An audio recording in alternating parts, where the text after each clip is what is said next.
Welcome back to the Indie.XSplit showcase right here at Pax East. We're hanging out. It's the final day. But we all got so many indie games to show you still. We got Gnog. We're going to take a look at Gnog. And we got Nick and we got Bronson. Hello. How you guys doing? We're well, I think. Well, I'm a bit sick, but... Yeah? Yeah. I already Purelled. I'm all good.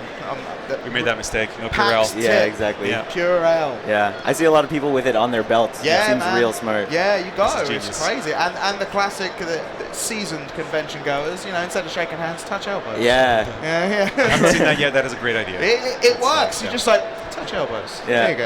And then, you know, you've saved having to shake hands. Yeah. And it's not, you know, germs. They're everywhere. But that's not what Gnog's about, I should imagine. Not as such, no. No. So let's look at the game, then, man. Sure. Yeah. I guess I'll just fire it up. Bronson, you want to give the elevator pitch? The elevator pitch? Please do. So Gnog is... man, I just wrote this pitch and I don't even remember. You're like, is this what you reveal? Like, I don't know what it is. And we're like, wait, who are you? It's a playful puzzle game about a series of Monster Head toys. And there you go. Yeah, I mean, that's it. Yeah. That's the elevator pitch, That's right? the elevator pitch, man. Yeah.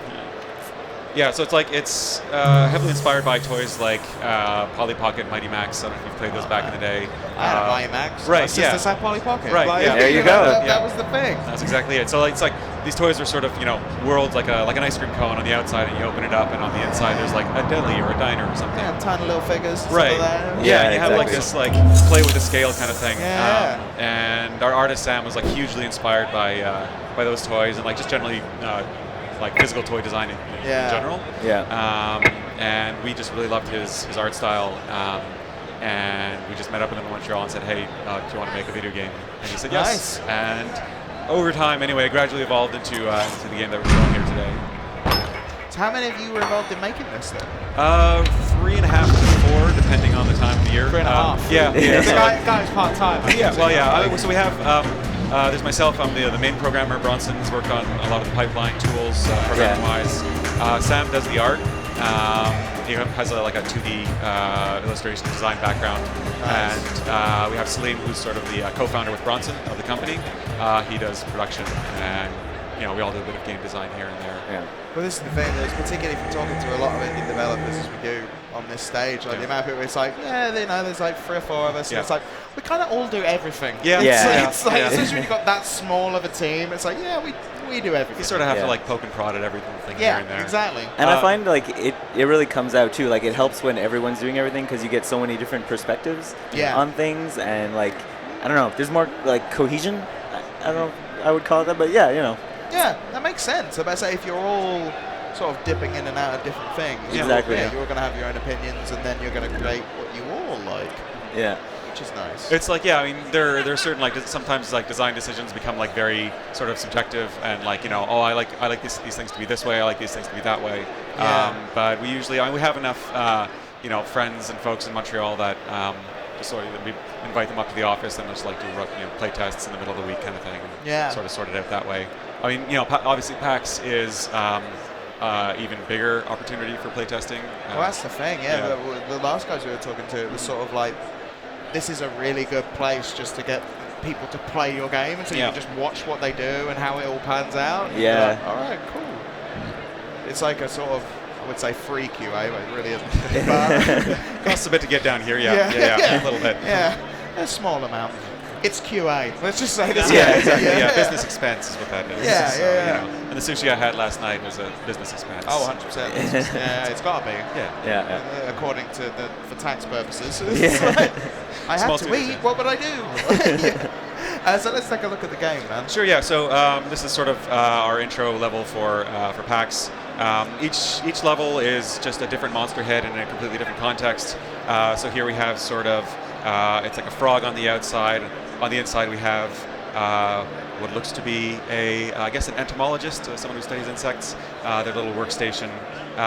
And all the levels are like this. You know, they sort of have a unifying theme, but like the outside is a little bit disconnected from the inside. They're like different scales and everything.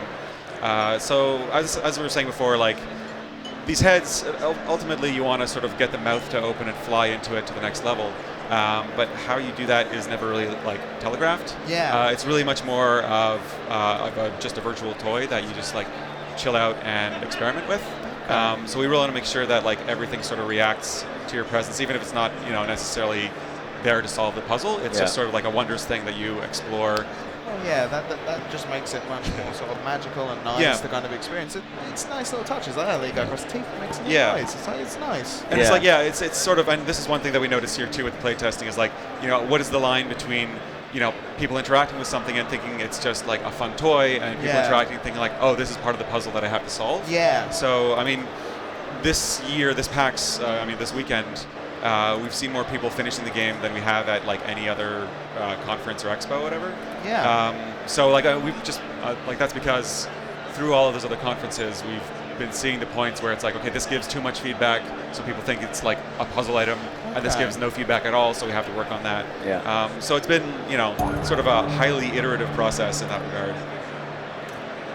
So in terms of just the balancing and the figuring things out, like these expos have kind of seriously helped with that kind of stuff. Yeah, I mean, we sort of working under our own assumptions kind of thing, and we just build a level and we see like what affordances all the models have, and just build in little puzzles, and then like people play it and we're like, oh right, this doesn't actually make any logical sense. So that's we'll the flip thing. it up a Like, little bit. that's got to be really tough with puzzles, particularly when there's like 4 of you. It's kind of like if all 4 of you are sitting there going, yeah, This is great. this makes sense. I get it. Yeah. And then, like you say, you show it to like 100 people, and every single one of them's like, That. this makes no sense. Yeah, I guess exactly. you got to kind of be like, oh. Yeah, That back must to be the drawing really board. hard in terms It of is. figuring out puzzles and how you're going to make them. Yeah, and it's like the puzzles themselves, like the models themselves, they're very sort of abstract, and we just sort of Sam just sort of lets his imagination go, and he just like whips these levels up. And we want, we encourage that, and we want him to make these weird worlds that he enjoys. But at the end of the day, also, like, people have to know how to interact with them. Yeah. So it's like I said, it's a sort of really iterative process, and it's the first commercial scale game that any of us has worked on, except for maybe Bronson. Bronson's been on a few other games. Yeah, a little bit. But you're not talking about those days. You're like, other days. yeah, like, But yeah, so like for us, it's like the first time we're designing puzzles like this and toys like this, so it's definitely a learning experience. Yeah. Call it that. Has it been particularly challenging, or has it just been a purely fun, or is it, I imagine, probably a mix of the both? Yeah, definitely both. Yeah. Yeah, like tech-wise, I mean, it's like sort of a non-traditional game, so like getting our engine, we're using Unity. Yes. And sort of, it's built for certain types of games, and it is pretty flexible, but just getting it to work in exactly the way that we need it to sometimes is a little bit challenging. Like you say, Unity definitely tailors itself to, like, if you want to make a certain kind of game, it can be really easy. And but it's then great, you're trying to import something that isn't a traditional game. Yeah. And just dump it in there and be like, okay, how does this work? Yeah. I mean, like just getting the art assets in. I mean, like I said, Sam is he's an illustrator, 2D illustrator by trade, and then we had to get a friend to convert his 2D illustrations to 3D models, which was sort of a long, laborious process. Yeah. It wasn't working out great. So Bronson made a pipeline tool to like get the assets from SketchUp, which is like an architectural drafting software, Wow. software, get that into Unity in a sort of a sane way. Nice. So that was part of the process of like, how do we get Unity to do the things that we needed? Yeah. Wow. Of course, since then, Unity has made like an importer for SketchUp models. Oh, really? Yeah. So you created this whole thing. Yeah. Right. Yeah. You're like, cool. I can market this, and we get. Oh my. Yeah. You solved that as I was solving. Yeah. It. Thanks. Yeah. I think, definitely, like, SketchUp is also like being added to the list of things that, Unity knows they have to support it because they are a very like accessible engine, Yeah. and SketchUp is a very accessible like 3D modeler. So I guess they sort of made sense for them to like It's allow true. that It's pipeline. true. Yeah. You So blazed the trail at that stage. Yeah. Yeah. I finished that first level. That's like really sort of a quick like tutorial level. Yeah. So I'll just move on to. I guess I'll do the spaceship for The now. spaceship is the best one. Spaceship is rad. This is the coolest. Yeah, so I mean, each level takes place in just like a different context, and like there's one that Sam, like, he's back home working on it right now, and it's like a candy shop full of like chocolate and cotton candy and sorts of things. And it's like he just sort of comes up with like a random idea, like I'm going to make a candy one, I'm going to make a science laboratory.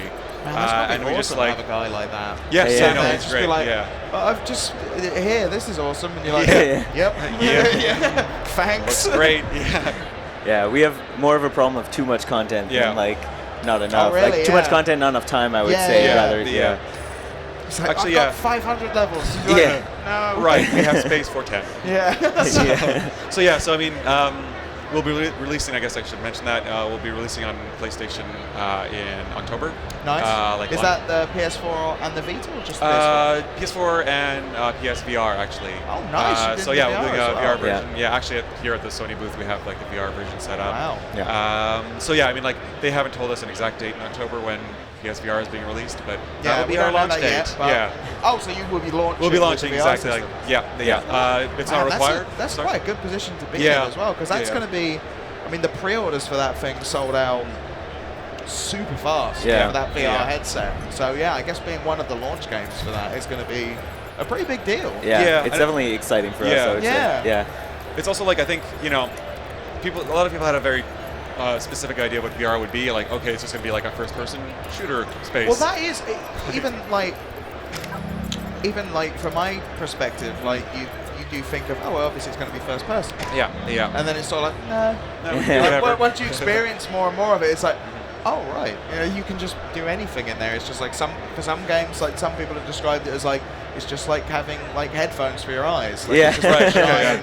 giant, like, oh cool, I'm completely immersed Yeah. in this Yeah. that I'm looking at. Yeah. Like, it's like that. Yeah, and I think like because of that, people will sort of like be looking for like different experiences in VR. Like Yeah. people are a bit more flexible now. Like, oh, it's an entirely new way of playing these games. So Yeah. it'll be like they'll be looking for sort of different content, I guess. Oh, yeah. Like I'm hoping that we're hoping that Gnog will be Yeah. fit in that space kind of well. And also like, this game looks really really cool in VR. Yeah. Just Yeah, like I can straight up imagine. say it. Yeah, Yeah. yeah. It has this amazing kind of almost like a dollhouse type effect. Yeah. Where like you really get that sense of scale, and it really looks like there's like a physical toy in front of you, Yeah. and you can kind of like look around inside of it and everything. Oh, like, that's cool. Yeah. It feels like a thing that you can. Yeah, exactly. Yeah. And like we had to. I mean, part of that was like we had to go back when you put it in VR and like readjust the scale on all of our previous levels because we hadn't like built it for that. Yeah, yeah. it We're was like, like- oh right, we It have wasn't to. Like, meant to be this big. well, yeah. I mean, like at a certain Yeah. point, I think one of the levels like it wasn't super consistent, and one of the levels was like the size of the house. One of them was the size of like the pocket watch Oh, kind of okay, thing. yeah. So it's you like, had all these we things have to to- like you put yeah. the headset on. It's like, Wait a minute. Oh, now. God. yeah, exactly. Yeah, So like, yeah. and the fun of it is like Bronson said is like sticking your head right in there. Yeah. And so like we just rescaled it so that it makes sort of a sensible size. It's almost like the heads are the size of a Kleenex box, about like a meter away or so. yeah. Yeah. And yeah, that's like a very satisfying scale, and it's a sort of satisfying feeling. To Yeah. Yeah, dive it was into. really cool. Like the first time I put on the headset, because like we've done VR games in the past, Yeah. Yes. so it wasn't like a new thing for me at the Yeah. time. But the first time I saw this game in VR, like I was like, oh my god, this is actually This real. is Like I was different. not expecting it to Yeah. be as Yeah, awesome yeah, as it was. You Yeah. know? Yeah. Well, Yeah, that's, so yeah, good. one of the cool things about VR is when you do get those experiences that you're like, oh wow. Yeah, Oh, exactly. this is how this explains it. Yeah, this Yeah, is why. well, I think yeah. like Job Simulator was Oh, yeah. one I still that, haven't played that actually. I really oh, so good, man. You play that with the Vive. Right. Yeah. Right. It's so much fun. Yeah. The bit that just talk about Go. Yeah. No. Go. completely Yeah. different game. Yeah, But go. the bit that just made me go like, oh, and it's the stupidest thing. But I dropped a mug, and I just bent down to pick it up, Yeah. and then stood back up, and I was like, I just well, did that. That just completely worked, and I Yeah. didn't even think about it. Yeah, And now I absolutely. am thinking about it. I'm like, this is crazy. Yeah. So Yeah. I got the same feeling with like Fantastic Contraption. Yes. When I had to like pull apart two tubes, and I was like, do I really just do this? Yeah. And I did it, and You're it like, worked. I was like, Yeah. oh, wow, okay. Cool. This Yeah. is neat. Well, one Yeah. of the most interesting effects I find is when you take off the headset and there was something that was there, and then like you take it off and in real life it's not there anymore, Yeah. and you have this moment where you're like, Wait a wait, minute. oh, right, it was never real. Yeah. It was never real. For me, Yeah. it's just like you get so used to like that sort of Steam menu that Oh, you're in. yeah, There's yeah. like that big Yeah. white space. Yeah. And like you take the headset off later, and you're like, oh, I'm in Wait a a tiny minute. in my office, and like Yeah. it's all small, and you're like, oh. Yeah. It feels so like, oh. Yeah. It's a And I humbling, imagine, humbling yeah, thing. This has a similar effect where Yeah. you're kind of just Yeah, in a yeah. big Yeah. starry world of like your thing that you're examining and stuff. Yeah, I would say this level especially is Yeah. awesome Yeah. just because it is space, you know, and you have space all around you, and Yeah. you're just like floating. Yeah, it's really cool. So you guys aren't too far from launch. launch at this stage, relatively? Yeah, I mean, Yeah, we're fairly close. October. Yeah. Yeah. So right now, I mean, we have the 3 levels here for PAX, and then like we have a number of levels that are like just in the process of like that iteration I was talking about. Yeah. We have like all the models built. It's just a matter of like putting in all the widgets and seeing how they seeing how people react with them and testing and that sort of thing. So is there anything else you guys want to show off or talk about? I mean, yeah, like I can say like yeah, I mean, we're releasing PlayStation in October. Yep. And then soon after that, early next year, it'll be on Steam and iOS for tablets. Oh, awesome. Yeah. I mean, like originally, actually, the game was conceived as like PC point and click and tablet like kind of game. And then we got in touch with Sony, and so it evolved into this. And yeah, so I mean, like early next year, it'll be on Steam. And by that point, I think, I mean, like Bronson said, we have dozens and dozens of levels that are like half built, but we haven't been able, or we won't be able to get them in for October. But we're planning to include them in the Steam and iOS builds, and then also have sort of like free DLC probably for the PlayStation version, so that people can play all the levels that we wanted to include. Yeah, that's great. And where can people find out more information about the game? Online on your Twitter or website? Or Sure, yeah. So we have our Twitter account is at co-op mode, so that's at KOOPMODE. Nice. Yeah, I think you might have that. It'll be on the screen. It'll be on the screen. Spook is on it. And yeah, I guess at our website. The website, yeah. Yeah, there's website is KO-OPMODE, coopmode.com. Nice. And there's also the Gnog website. Yeah, is there's knoggame.com. Yeah, GNOG. Game. If you search it, you'll find it. it. Exactly. Gnog is if you go on the website or the Twitter, it's probably there as well.